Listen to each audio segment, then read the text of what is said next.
we're going to fund our purchase if we're going to do this. So that is where we're at today. The benefits of having those poles give us local control of maintenance. If any of the public in the audience has ever called into us and found out it's an SCE pole that's down, you'll find that it takes anywhere from 2 to 4 weeks for them to make replacements or adjustments. This puts that time frame, that customer service response in our hands and allows us to give the public a better service than they're receiving for less money. We also obviously will have the ability to retrofit to LED. We already talked about the energy savings a little bit.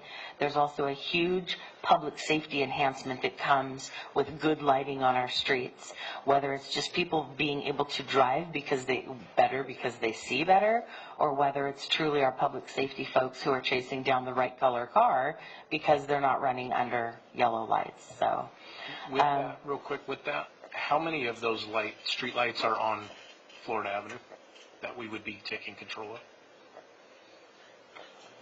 So ultimately, we would have control of the majority of them. The only lights that we are not looking to take because they are not for sale are lights that are on SCE distribution poles. So if you've got an energy distribution pole with the street light on it, right, those aren't up for grabs. Okay. Everything else is. But we will be getting the ones on the at the intersections? Correct. And so there are safety lights at the intersections too. If they are standalone, yes. And these are ones that are on Florida Avenue? Correct. Okay. The question is, the 4 that are on each intersection that are already switched to LEDs, those are Caltrans lights? So on the, yes, that are attached to the intersection lights would probably be Caltrans. We have a partial ownership in some of those intersections because of the way the jurisdiction lines split in places. But for the most part, if the safety light is attached to a traffic signal on Florida Avenue, it belongs to Caltrans. But there are a number where there's actually a separate pole that is the safety light for the intersection. Those we will get. Very good, thank you. Obviously, there's potential for revenue generation if we're licensing or leasing out those facilities for small cell or other technology. And then obviously expands facility access for us for our various programs that we have where we use our banners and our holiday decorations. Very quickly, this project actually started, Tyler corrected me earlier, it was December of 2014 that WRCOG started looking at it. We jumped in the game in March of 2017 when we said that, yes, we want the opportunity to play. You can look and go through these other items, but as of today, we're looking for council consideration on the funding options. We've brought you 2 options. We did not bring you a recommendation from my level of staff. Our city manager might have some input there, but just wanted to give you something to kind of compare and look at. In terms of kind of what we expect coming up, SCE is currently out doing the field audits, so they're out counting the lights and out touching the lights that they're looking to sell us. They are about 75% complete with that. We expect them to be back to say, here's the actual number of lights, here's your invoice if you're going to play. We expect that to happen in September. November, once we, if approved, were to hand them a check for those lights, we own them. Transition of ownership to us is done. And then we would be looking at early 19 to begin the LED retrofit, which would take a number of months. We've estimated, and again, working with Tyler, talking about the potential delivery of LED fixtures and things like that. That time frame could shorten greatly or could be expanded. But we think that this is a pretty conservative estimate of having, assuming we approve all of this, of having the streetlights transition throughout the city to LED by late 2019. So when we're talking about these financing options, there are 3 pieces of the puzzle. We have the streetlights that SCE owns. We have the retrofit of those streetlights, and then we have the streetlights that the city already owns, and all we need to do is retrofit. So we've kind of tried to break those things down when we're looking at what we need to finance or what our funding options are. Ultimately, the purchase right now would be of about 1,738 streetlights. Again, that number will be confirmed by SCE when they come back with their inventory. And then we would do the retrofit of those lights plus ours, which is a total of 6,517 streetlights in the city that would be retrofitted to LED. So looking at how the project breaks down, I know there was a ton of information in the staff report and staff reports attached to that staff report. But when you're looking at the total project cost, which is $2,182,902, that breaks down in this fashion. $715,000, a little over, is for the actual purchase of the poles. The retrofit cost for all 6,500 streetlights has a total of $1.3 million. And you can see on your slides there how that breaks out. The SCE poles are about $353,500, and the city retrofit is about $972,000. There's a 5% contingency that's included in this project cost. And what that is 5% on both the purchase and the retrofit numbers. Because as we do the true up, as we get out there and see actually how many poles there are, maybe we find 3 extra poles, maybe it's 5% less. We don't think that there will be a variation over about 5%, and that's kind of what the information that we've been getting has told us. So we've built that into this price. And then also there's a cost of finance issuance. So that is, should we decide to finance this through, say, a third party, there's this cost of issuance, or should we decide to kind of look at options in-house, there's still costs related to what has already been completed that we're going to need to pay that are about $8,000 less. They're about $32,000 right now. But so we just kept that in there as kind of a placeholder, and it keeps us comparing apples to apples a little bit too as we're looking at the numbers. So one of the things as we talk about financing, this is really important to grasp. We have 42 streetlight maintenance districts. Mr. Chris Thomas and WRCOG did an amazing job, as well as some of my staff, of going through and literally peeling back the layers and saying there are 4 streetlights in this district. There are 15 in this district. There are 22 over here. So what we found is we did that separation, and then we went back through and said, okay, of the 4 in this district, we own 2, SCE owns 2. Of the 12 in this district, we own 2, they own 10. So we really had to kind of parcel out, if you will, exactly what cost meant what for every single of those 42 districts. Very long process, and quadruple checked. So what we found is that we've got about 1,716 poles from SCE that we would purchase that fall within district boundaries. We've got another 22 that don't. They're outside of district boundaries completely, no district at all. We've got about 4,439 of our city poles that fall within districts, and then we've got another 340 that we own that are not within districts. So what does that mean? Districts, as we just formed a district, districts are the revenue source for paying for the ongoing maintenance and operations of these things. So as we go through and start talking about this, there are going to be districts that do not have a revenue source to repay a debt payment. We have parceled those out as well. And again, you'll see that breakdown as we go, but just remember that, because you'll see us looking at kind of a cash piece we can give, a portion we need to finance, and then kind of these nobodies, these leftovers that need a little help in terms of the streetlight retrofit. So again, while a majority of the facilities have a revenue source, some don't, and we have to address that. When we started looking at this at what would make the most sense. If we just had buckets of money in our streetlight districts, we should pay cash. We have a very good deal from SCE. We have a very low purchase price. It does happen to be because we do have an older community. So the value of the poles isn't like, the Marvelite poles that were set 10 years ago. They've been around a while. So we looked at cash payment from the streetlight maintenance districts did not have the capacity to make the full payment. We looked at 100% financing, but that also didn't make sense to us because we knew we had some capital reserves and some level of cash contribution that could be made to this project.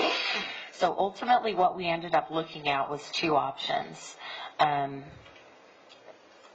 just shut that off and it's back on. There you go. What am I doing here? Okay. So the financing through Bank of America, which is option one, we have some details in a slide or two. This is an option where we would give a cash contribution.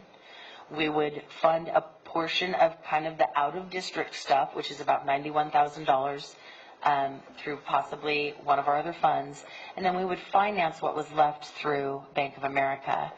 Option two, and this was actually at the suggestion of our city manager, was to take a look at if we would be able to do some loans internally, an interfund loan where we could pay ourselves back the interest and we could handle that exchange in-house.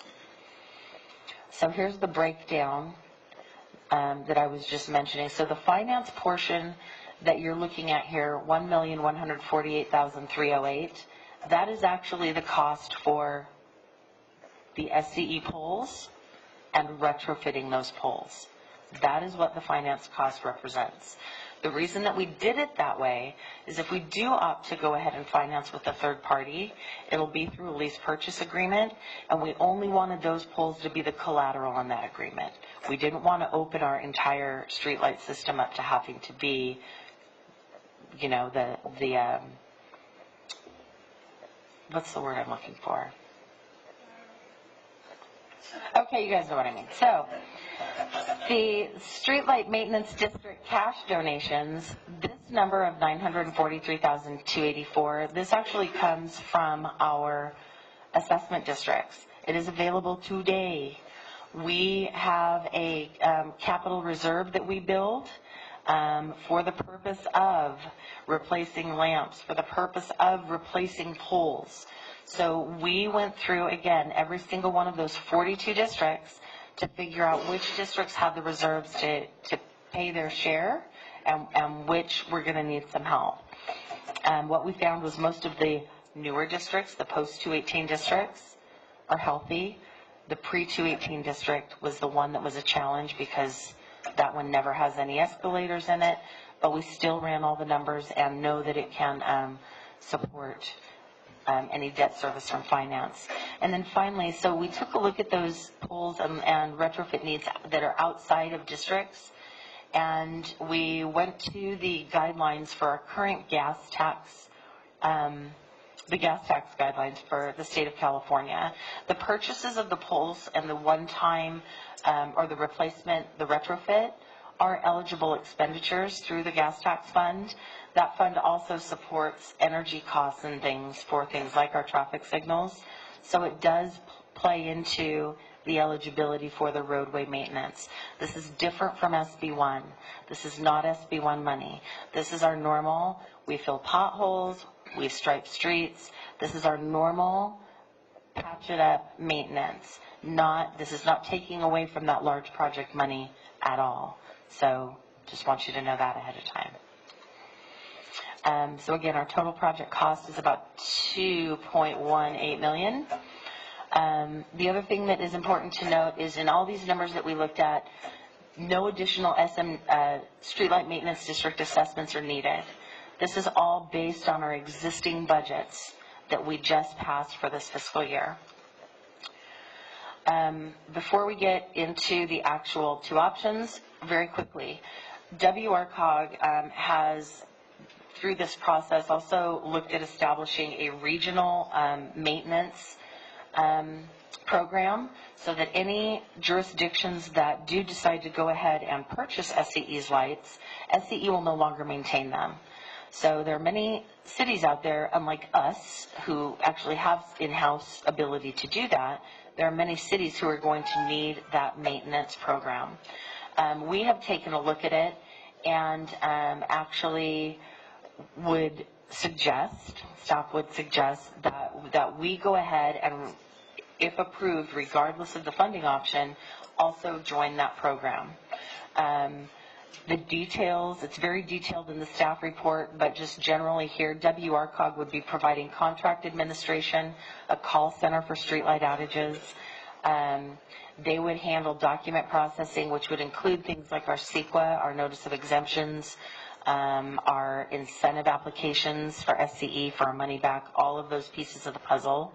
And then they've also recently decided on Siemens Industry, Inc., I believe it is, to actually perform the maintenance. So it would be quarterly checks in terms of doing night runs to see what's out, what's not, and then responding to any of those service calls for light replacements. There are some basic things that are covered in that contract, which is the routine maintenance on the street lights. They also have pricing in there for if a pole is knocked down. So those things are already established. We wouldn't necessarily have to go out to bid if we do find ourselves in a situation where we have to do an emergency replacement. The costs, as you can see, for each of those kind of pieces of the WRCOG program puzzle are the kind of the administrative side, if you will, would be 29 cents per pole per month.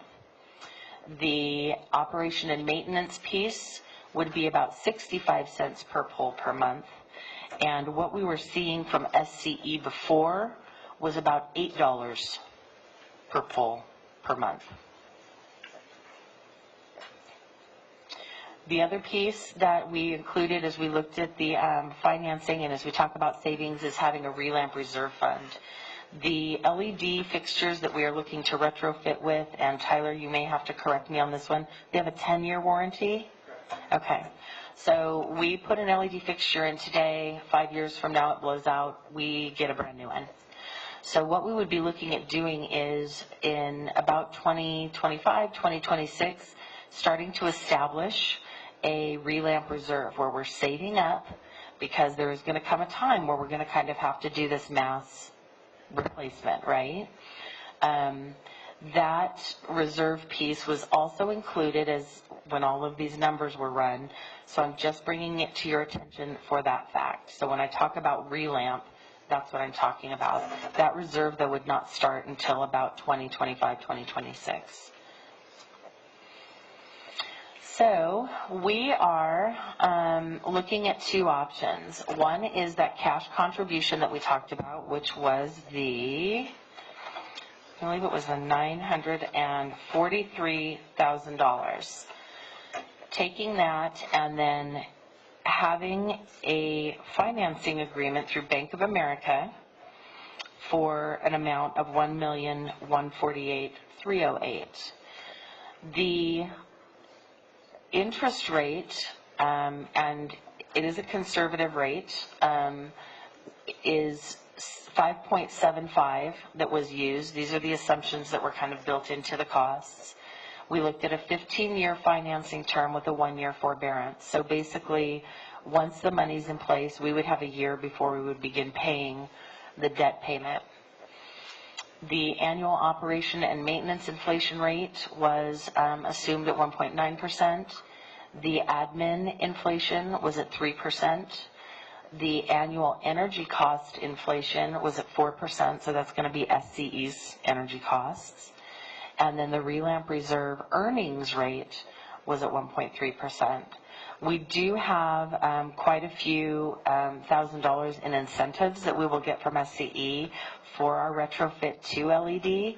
Again, those are some of the applications that WRCOG would help us with through their administrative side of their regional program.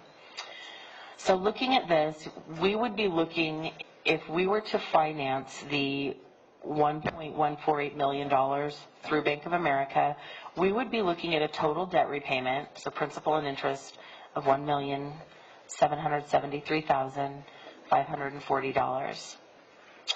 Of that, we would be paying $625,000 in interest. And let me just remind you, these debt repayments are coming from the streetlight maintenance districts. This is not a general fund payment going to pay this thing. This is the districts that put into for their lighting in their areas. They're paying their portion of this financing. If we don't have to finance anything out of the district, they don't pay anything. So it is specific to those who need the financing. The net project savings in this case, and this is the big savings we're talking about over the long term. We are currently paying, I think it was in the staff report, I think it's $11.25 per pole per month right now to SCE.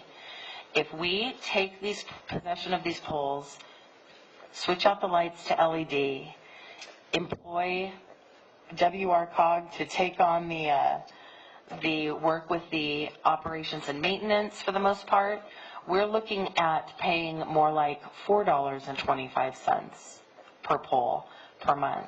So over the course of 20 years, we're looking at saving $6.36 million that we would not have saved by doing this. Why do we look out over 20 years? Because even though the warranty on LED lighting is 10, what we're seeing is closer to, I think, a 15 to 20 year lifespan for them. So as we looked at what the debt payment would be, which would be 15 years, and what the lifespan of those lights would be, 20 seemed like a nice round number for us to get to after we've, kind of slid everything down that calendar in terms of payment and stuff. The payback period, again, 6.66 years. All of these numbers came off of Exhibit 4 in your staff report. So if you're looking for additional information to back those up, that's where that's at. Mr. City Manager, did you want to talk about the next option? Yes, sir. I have suggested that we borrow the money internally. We have some surplus funds in the general fund that are only earning about 1.5% interest. And so I have suggested that the borrowing, we would pay them at least 2.0%, so we would make more money. And we would be paying, if we did 2%, we'd be paying 3.75% less for borrowed money. We'd be borrowing it from ourselves, and the money that would be repaid, the interest would go back into the general fund. So that's a suggestion that I have come up with. It's a cheaper rate of interest that is going to be paid, and there's a return of investment to the general fund, not Bank of America.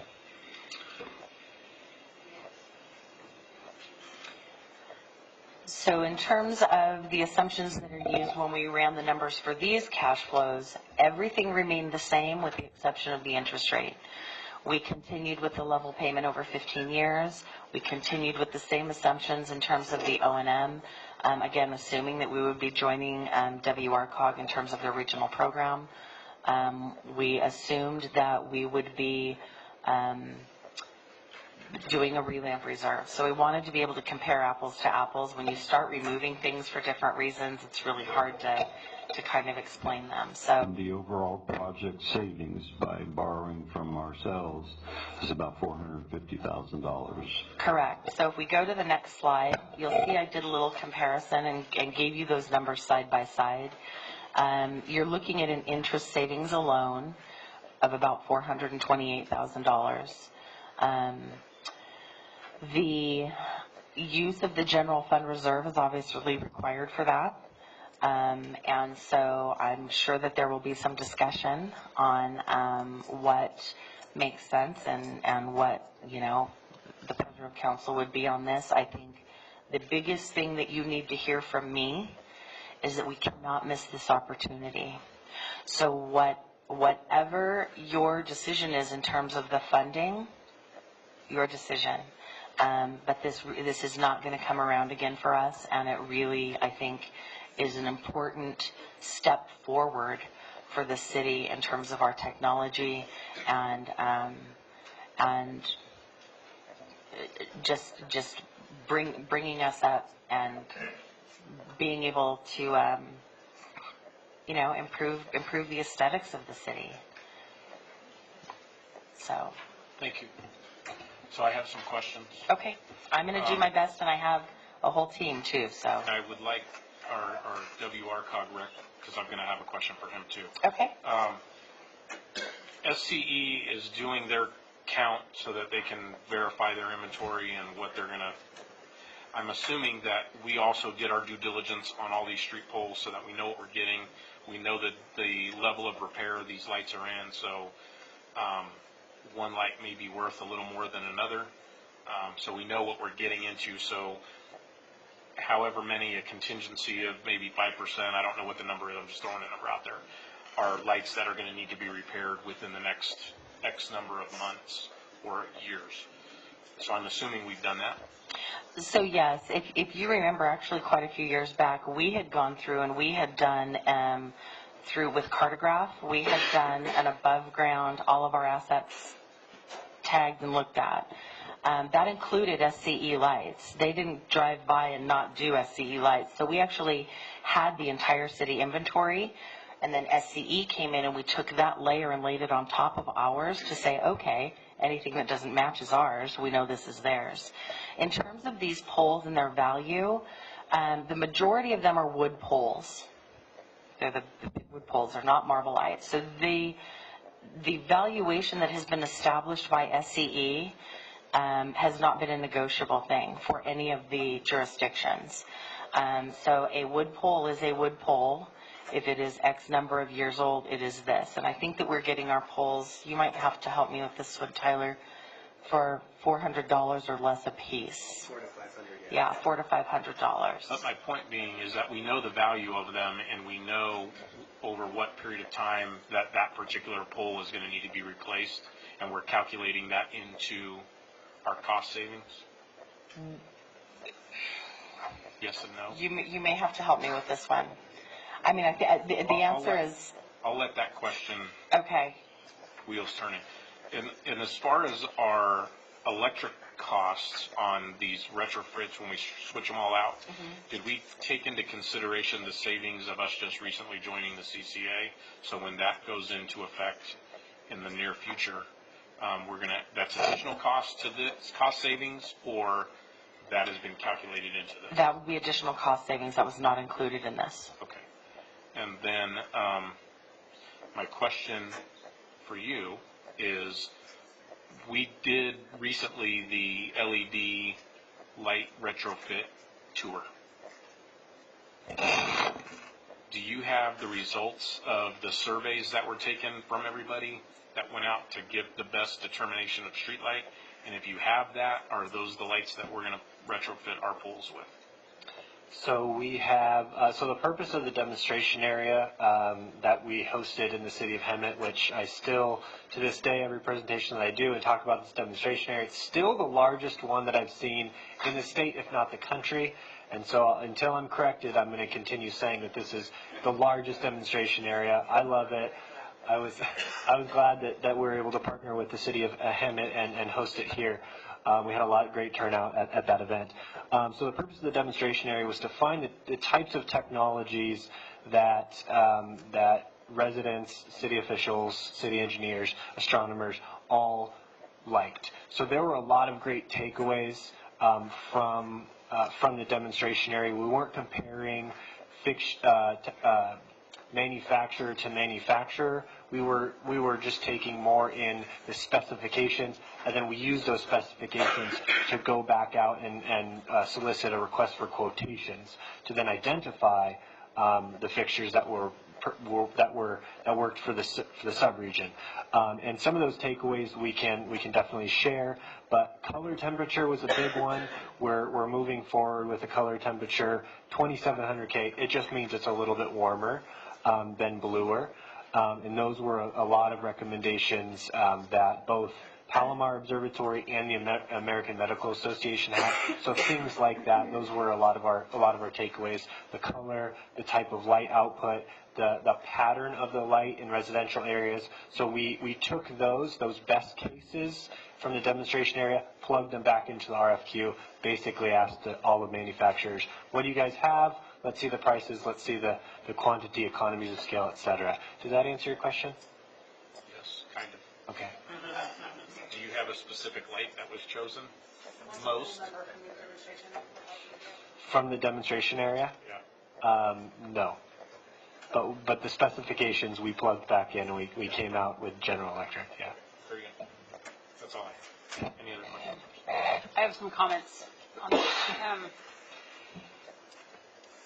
You may or may not know how important it is to get the light fixtures done on Florida Avenue, but that could definitely help us with our fight with Caltrans, because changing the lights that we have could actually help people be seen, and since many of the accidents are at night, and we have our accident report and everything, I don't know, waiting until, I don't know, November of 19 to have them all done, that would not be acceptable. We actually need those done by ASAP. First, so there's a couple of things that we can take a look at in terms of kind of, if we get there, if you guys approve this and we get there, making that corridor the hot ticket, the first one that they start on, would be number one. The other that we could do too is on the lights that we already own. If between now and then we have any that fail, that go out, we can replace them with LED fixtures. So kind of start the process a little bit ahead of the mass movement.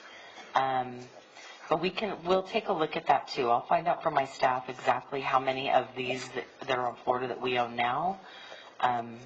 It's just, it's nice to do them all at once, so you have that consistency and your eyes aren't, low pressure sodium, oh my gosh, everything's blue, Right. So, but absolutely, we've actually, Sudi, who has disappeared, and I had talked about that previously, so absolutely. That would coincide with that safety plan that she put together, so it would help in our arguments. Yeah. Chris, how long do you anticipate the ROI to be? I'm sorry, say that again? How long do you anticipate before we get a return on investment? And Fuel return on investment question. I might have to have Mr. Chris Thomas come up and explain this to you. In terms of our payback period, we will have made our money back. You can see there. But in terms of return on investment, the information was provided in the exhibits. Would one of you from PFM, Eric, Laura? wait, maybe I just missed that one. Is that what you were looking for, is the payback? When do we get our... So something that I have learned recently is the payback period and the ROI are not the same thing. That's right. Okay. So I'm going to let... And that's, I'm not counting the energy savings, because that's a whole different animal, right, from one perspective. So I know that the savings, it includes the energy savings, but I know this, we see the savings that we see there, Right. but So the return on... I'm going to go ahead and hand it over then to Eric. The return on investment, the number that you'll see in the exhibits includes everything we're talking about. So we don't have something that has it okay, without the energy savings. all right. So, but if you want to just review it real quick. Sure. Mayor, Council, thank you. Eric Espino from PFM. We're financial advisors at WRCOG, and so on behalf of them, also the cities that we work with streetlights. So we did do an ROI calculation for Hemet. In terms of the period, it's obviously 6.6 years. Right. That's when obviously you have paid off essentially your debt. Okay.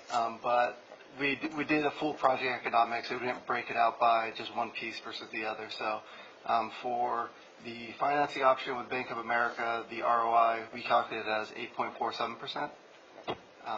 And so if you look at that compared to the second option, 1 second here. The ROI for the general fund loans, assuming the 2% interest, would be 10.9%. So, really good investment. If you think of it as an investment opportunity for both sides, obviously higher with the lower interest rate. Right, thanks.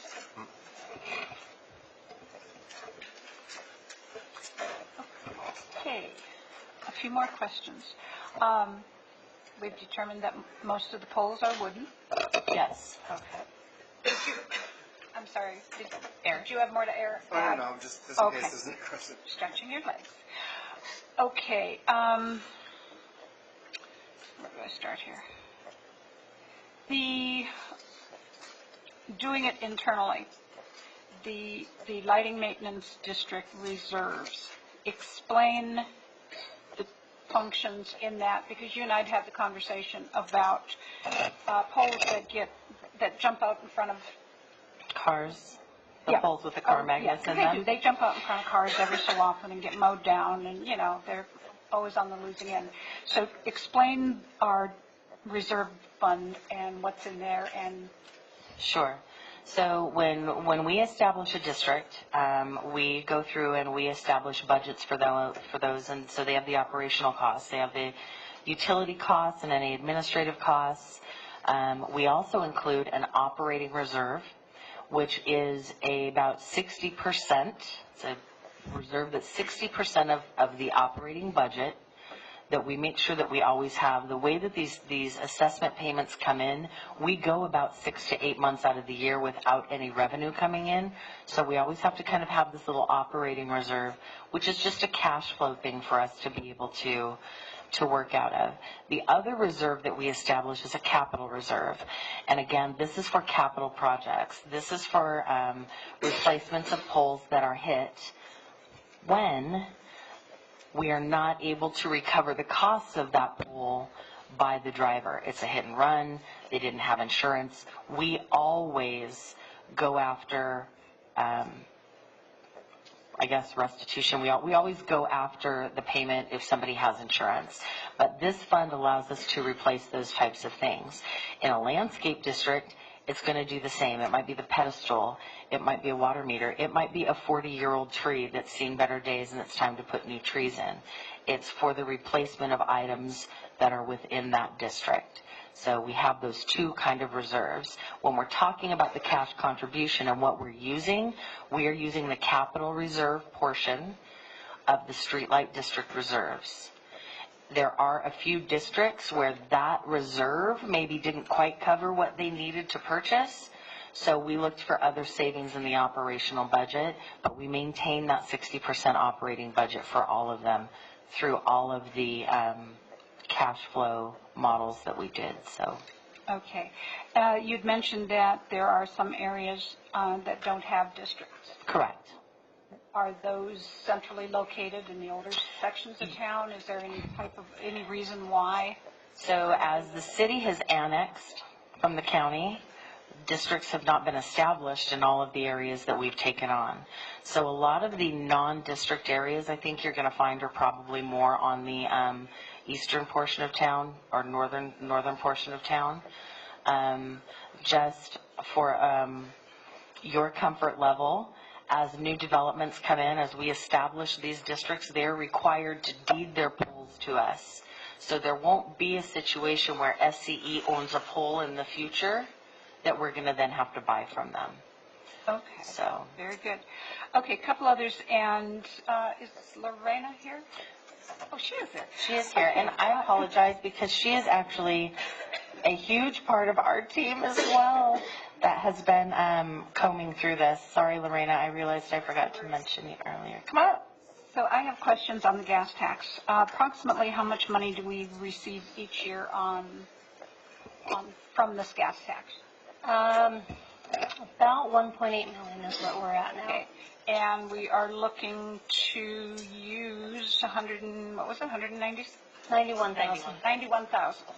Okay, so, and I realize that's not a big percentage of what we totally get, but what do we use these funds on each year? And do we use all of it? We don't use all of them, but as gas tax has decreased because there's more hybrids and electric vehicles on the road, our fund balance has also decreased in that fund. We use it to pay for all of the streets crew, for maintenance of our roads, for restriping, for filling potholes, any of that kind of stuff that goes on. So it's strictly used for the maintenance of our streets. It's not used for capital projects. Okay. And I'm sorry, you said it was 1.8 mil. Okay. Then my next question, still dealing with money, is that the balance, if we did everything internally, which does make sense when you look at the amount of interest we would have to pay, of the $196,000 that would come out of the general fund reserve. Is that correct? That it would come out of the general fund reserve? Yes, it's I think it's 1,148,000. Okay. That would come out of reserves. Okay, and that would take that down to what percentage point as we currently stand? It's hard to give you an exact number. I know I reviewed the information this morning again, but we still have a lot that we're waiting on. Sales tax money, some property tax that hasn't come in. We still have a lot of accruals that won't be posted until the beginning of September. But just based on projections, we would be probably around 18%. So Okay. It would take us down under the 20. Yes, and it would require an amendment to that reserve policy. Okay. Now, on the debt service, or I should say, whether it's internal or external, the debt service is then repaid on an annual or semi-annual basis with property tax as that comes in with the lighting district payments. Is that true? Or that's how we get it? So, ma'am, sorry. Do you want to stand with me? I just need You to can do remember a brains. Sister Please be close. So it is a semi-annual payment. It's on the property tax, so in April and December. So remember, no, this it's is not, separate this from that. isn't going to be a separate line item on property tax. Okay. This is just going to be another cost in the budgets that we've already established. But for residential property owners, isn't it a line item on our? Residential property owners have a landscape maintenance district line item that is $100 a year. All of those hundreds go into the big district, right? And then, so that district itself, out of their reserves is where we would make that debt service payment. So they're not going to see a change in their assessments. Okay, that's what I'm wondering. Right. There's no change there, it's just that would. Because every affect year the we rate of contribute into those reserves. We always keep them at a certain level. So what we'll do is we'll end up adding a debt service piece of the puzzle in future years if is needed. Because not all of these districts have that need to pay. Right. So. Okay, If I then, could just clarify something, in case somebody out there has a problem with the property tax. Yes. It's not actually property tax. It's collected on the On the property property tax tax, bill. right. But it's a special benefit assessment, which Yeah. under the law is different than. it's like EMWD's sewer assessment and Correct, all exactly. the other assessments we pay, that's more than my property tax. So then, in that gathering from those revenues as they come in, that would pay back the fund balance and the reserve fund, correct? It would pay back the debt service and It would pay back your capital reserve fund, we would reestablish that, yes. establish that, and then it would also pay back the reserve fund, the general fund reserve fund. Okay. I think I'm done.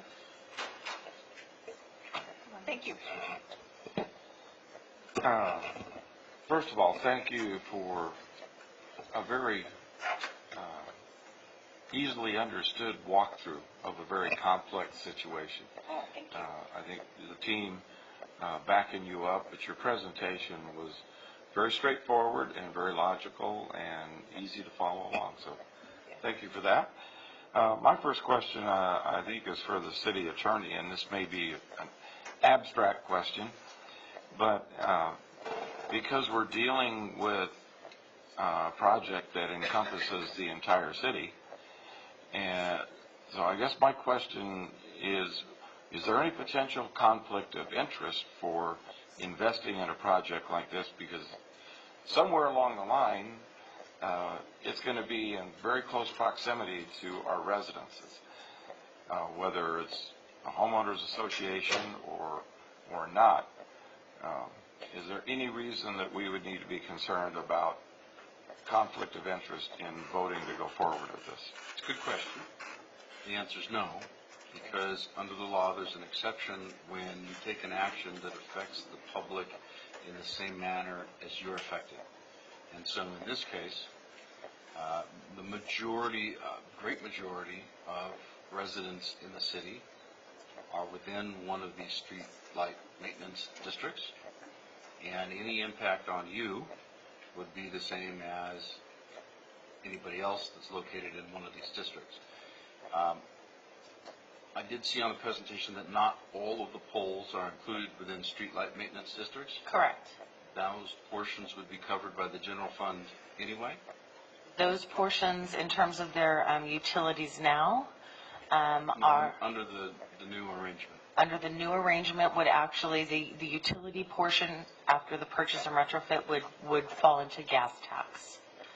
Who pays the debt service on the poles that aren't within the street maintenance district? No one, because we're asking to use one-time gas tax money to pay them outright. There would not be debt service on those. There you go. So if you are in a streetlights maintenance district, you're affected just like everybody else because you pay the same assessment. If you're not, you're affected just like everybody else who's not in a streetlight maintenance district because the city is paying, or the gas tax is paying it as a whole, and the burden doesn't fall on any of the property owners. Okay, thank you for that. The mayor touched on one question I had with the pending CCA that we're involved in now. There's a potential rate reduction that could be benefiting all of us at some point, and so that, I know that wasn't factored into this, but just thinking abstractly, it could be another benefit to being involved in this because our energy costs could be going down, right? That is correct. If the rates go down by, for the CCA, if they go down by a certain percentage, the streetlight rates would see that similar decrease. Yes, that's correct. Okay. And then I think Chris touched on it. The energy cost savings is probably another abstract savings long term because we're not going to be paying, they're not going to be consuming as much energy because they're more energy efficient. Right? Okay.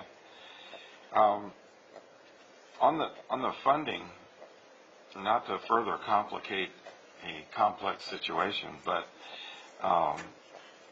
Linda brought up a question about the city manager's funding option that could potentially take us below our 20% threshold. And so we would have to pass a resolution to modify that for that purpose. Would it be feasible and or practical to do a combined funding that wouldn't result in us dropping below the 20% threshold? So do a partial Bank of America funding and then a general fund borrowing that wouldn't result in us dropping below that 20%.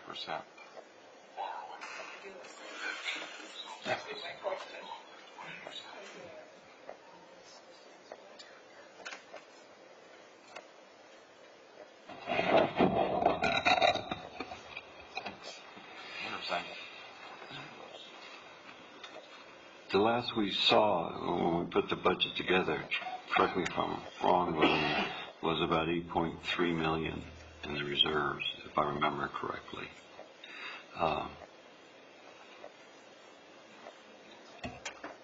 We're actually projecting to end 18-19 with 8.9 million, which, taking the 20%, we would only be about $250,000 above that or below that 20% threshold. It's really not that much. And if sales tax were to come in higher than expected at the end of 17, 18, which we're still waiting for the last payment, then we may not need to do that. But I won't know for certain until probably closer to middle or end of September. The other problem is depending on a sales tax bump, that goes to public safety in terms of a raise. Not this year, but next year. In the event that's a multiple increase that's granted each year based on sales tax increase. And so that's going to eat the surplus up. If you're concerned about keeping the surplus, negotiate with Bank of America, see if you can get it down a little bit. But I don't think we can do it without adjusting the 20% to 15%, 18%, whatever that amounts to. Does this money have to come out of the general fund reserve? Can it come out of other accounts and then be repaid back into those other accounts? There are fund balances in other funds. I think the city manager's intention in using general fund is to get the higher interest back into the general fund as opposed to paying it to someone else. But yes, there are fund balances in other funds that we can use. Could we also maybe charge 4% to ourselves and pay back to another fund 2% and have 2% go into the general fund?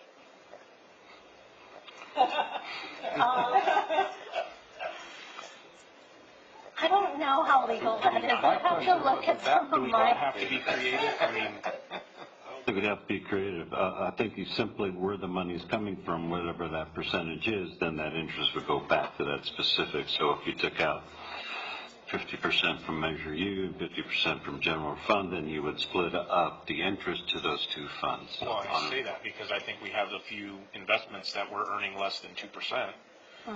It might be a good investment to borrow from ourselves from another fund and pay a higher interest rate to ourselves. Yeah, our overall interest across the board for all 65 million is about 1.47, something like that. We have the Bank of Hemet CD is 1%, so we could get 2 from it. Well, just a thought. I'm not opposed to temporarily adjusting that 20% threshold if it's a nominal amount that would be made up shortly. That might be the simplest thing. It was just a thought that occurred to me that that we might be able to avoid it if we did a joint. I think that's all the questions I have, but I just want to reiterate, I think probably some comments I made when we first started talking about this. Some very abstract benefit that I see to this whole project. Again, for the public safety people, it's really important that you have accurate color descriptions of cars at night, and those sodium vapor lights really distort colors dramatically. And so I think from their operational perspective and tactics, it's critical to that need, and not necessarily why the project was considered in the first place, but there's a number of spin-off benefits. And I think one of the biggest ones comes from the fact that we're really working hard to address the whole safety issue and the feeling of comfort and safety citywide. Sure. And the appearance of cleanliness. And LED lights are clean lights, and the sodium vapor lights are dirty and dingy looking lights, in my opinion. And I think just brightening up the whole nighttime landscape with LED lights is going to give a whole new subconscious psychological feel to how you feel moving around in our city at night. And I think that's something that you can't really put a price tag on that, but it's right in keeping with everything that we've been trying to do and what our community members said in a number of surveys of what they would like to see. So for those intrinsic, abstract things, I just wanted to bring that out and share my thoughts on that. Mayor, when I first got here, I met with the Measure U committee and recommended they consider 2 additional items besides boots on the ground. One was cameras. Moreno Valley has some 200 cameras throughout the city. And the other was streetlights, additional and higher powered streetlights. My experience says that it adds immensely to the public safety aspects. They didn't agree with me, but nonetheless, we're getting it done anyway on the streetlights.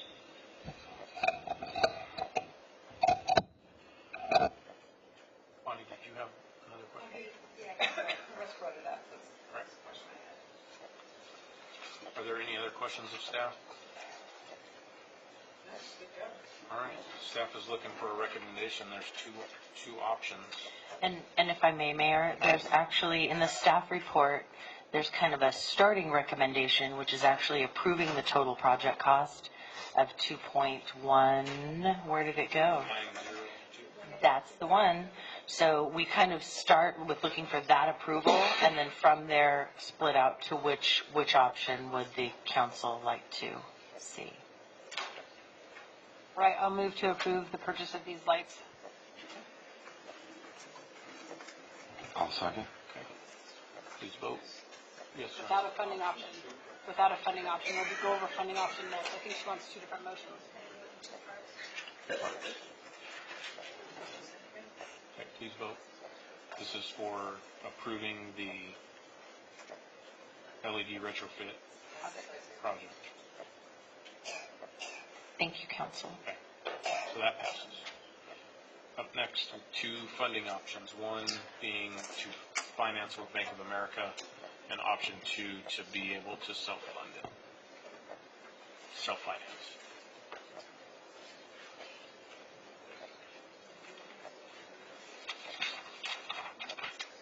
If I may, throw in my 2 cents, for whatever 2 cents it's worth. In our last meeting, when we approved moving forward with the CCA, we did it in looking out for our citizens and saving our community money. For me, if we look at option 2, it's an additional savings of $423,000. $428. That money goes back into the general fund. So there's been, over the months, there's been comments about adding money into the general fund. And over time, I look at this as a way to add in $6.8 million over a 20-year period. So for me, I'm in favor of option 2. Okay, I'll try this. I'd like to make a motion that we accept option 2 as the funding mechanism, with the understanding that as we get closer to the actual implementation and acquisition, that we look closely at what that actually does to our fund balance. I second that. Invest local. Please vote after he clears the We'll need meeting. to clear. All right. So this is for option 2. All right, that passes unanimous. Thank you, council. I have one quick question, probably for our city attorney. I know I'm not allowed to, and it's really late. In terms of bringing back anything we might need to, if we do have to amend the 20% reserve policy resolution, we'll bring that back? Okay. Thank you, council. Our future's bright. Okay. And start with Florida I Avenue. will start with Florida Avenue. Make it like daylight at night. Okay. Deal. Okay. Thank you. Started with a fun and ended with one. Well, gotta keep it light. All right, Oh. moving along. City council reports. Councilmember Brown.